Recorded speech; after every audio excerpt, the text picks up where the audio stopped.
Hi అండి, welcome to my channel. ఈరోజు మన వీడియోలో ఎప్పుడు చేసుకునే ఉప్మాని మరింత రుచిగా ఈజీగా ఎలా చేయాలో చూద్దాం. అసలు ఇలా చేస్తే ఉప్మా చల్లారినా కూడా చాలా రుచిగా ఉంటుంది. కొంతమంది ఉప్మాని మెత్తగా తినడానికి ఇష్టపడితే మరికొందరు పొడి పొడిగా తినడానికి ఇష్టపడతారు. కానీ మీరందరూ ఒకసారి ఉప్మాని ఈ స్టైల్లో ట్రై చేసి చూడండి, చాలా టేస్టీగా ఉంటుంది. లేట్ చేయకుండా ఉప్మా ప్రాసెస్ చూద్దామా? ముందుగా స్టవ్ ఆన్ చేసి కడాయిలోకి 1 టేబుల్ స్పూన్ నెయ్యి తీసుకోండి. నెయ్యి హీట్ అయ్యాక 1 గ్లాస్ ఉప్మా రవ్వని తీసుకుందాం. ఇలా తీసుకున్న ఉప్మా రవ్వని మీడియం ఫ్లేమ్లో పెట్టి కలుపుతూ మంచి స్మెల్ వచ్చే వరకు వేయించుకోవాలి. ఈ ఉప్మా రవ్వకి కలర్ మారాల్సిన అవసరం లేదు, ఇలా వేయించుకుంటే సరిపోతుంది. కంటిన్యూగా 3-4 నిమిషాలు కలుపుకోవాలి. ఇలా కలుపుకొని ఫ్రై అయ్యాక ఒక బౌల్లోకి తీసుకుందాం. మళ్ళీ ఇదే కడాయిలో 1.5 స్పూన్ ఆయిల్ వేసుకోవాలి. ఆయిల్ హీట్ అయ్యాక 2 టేబుల్ స్పూన్ల పల్లీలు బాగా ఫ్రై చేయాలి. ఇలా ఫ్రై అయ్యాక 1 టేబుల్ స్పూన్ ఆవాలు, 1 స్పూన్ మినపప్పు వేసి కాస్త ఫ్రై చేసుకోవాలి.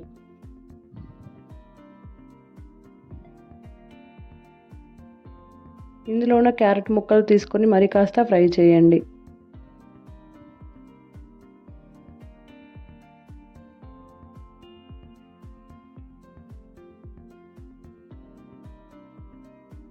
అలాగే కరివేపాకు, మనం కట్ చేసి పెట్టుకున్న పచ్చిమిర్చి, ఉల్లిపాయ ముక్కలు వేసుకొని 2 మినిట్స్ ఫ్రై చేసుకోవాలి. ఇలా అన్నీ ఫ్రై అయ్యాక కొంచెం కొత్తిమీర వేసుకొని తగినంత సాల్ట్ వేసి కలుపుకోవాలి.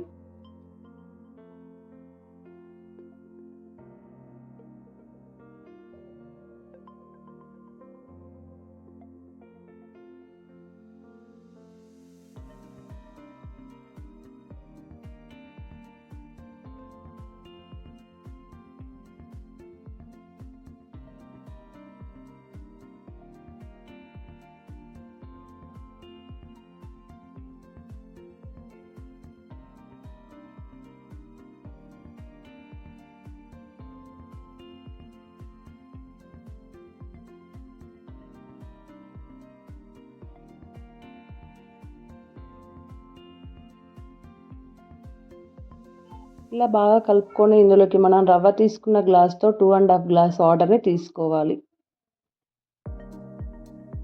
ఇక్కడ నేను ఉప్మాని కొంచెం మెత్తగా కావాలనుకుంటున్నాను కాబట్టి 2.5 గ్లాస్ వాటర్ తీసుకుంటున్నాను. అదే మీకు పొడి పొడిగా కావాలంటే 1.5 గ్లాస్ వాటర్ తీసుకోవచ్చు. ఇలా వాటర్ని తీసుకున్నాక ఒకసారి కలిపి సాల్ట్ సరిపోయిందో లేదో రుచి చూడండి. మనం ఈ టైంలో టేస్ట్ చూసి సాల్ట్ సరిపోకపోతే అడ్జస్ట్ చేసుకుంటే ఉప్మా బాగా కుదురుతుంది. ఇక్కడ మాకైతే సాల్ట్ కరెక్ట్గా సరిపోయింది. ఎప్పుడైతే నీళ్ళు ఇలా మరగడం స్టార్ట్ అవుతాయో అప్పుడు మంటని లో ఫ్లేమ్లో పెట్టి రవ్వని ఒక చేతితో వేస్తూ మరో చేతితో బాగా కలపండి. అలాగే రవ్వ అంతా కూడా వాటర్ బాగా పట్టేలా ఇలా కలుపుతూ ముద్ద కట్టకుండా మిక్స్ చేసుకోవాలి.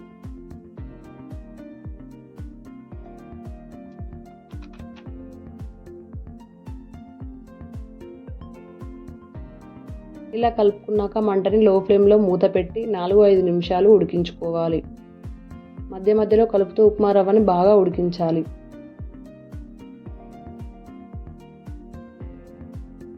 ఇలా 5 నిమిషాల తర్వాత మూత ఓపెన్ చేసి ఒకసారి కలుపుకొని కొత్తిమీర యాడ్ చేసుకొని సర్వ్ చేసుకోవడమే. అంతేనండి, ఈ మెథడ్లో చేస్తే ఉప్మా చల్లన్నా కూడా చాలా టేస్టీగా ఉంటుంది. అలాగే ట్రై చేశాక మీరందరికీ ఎలా కుదిరిందో కింద కామెంట్ చేయండి. Thank you for watching.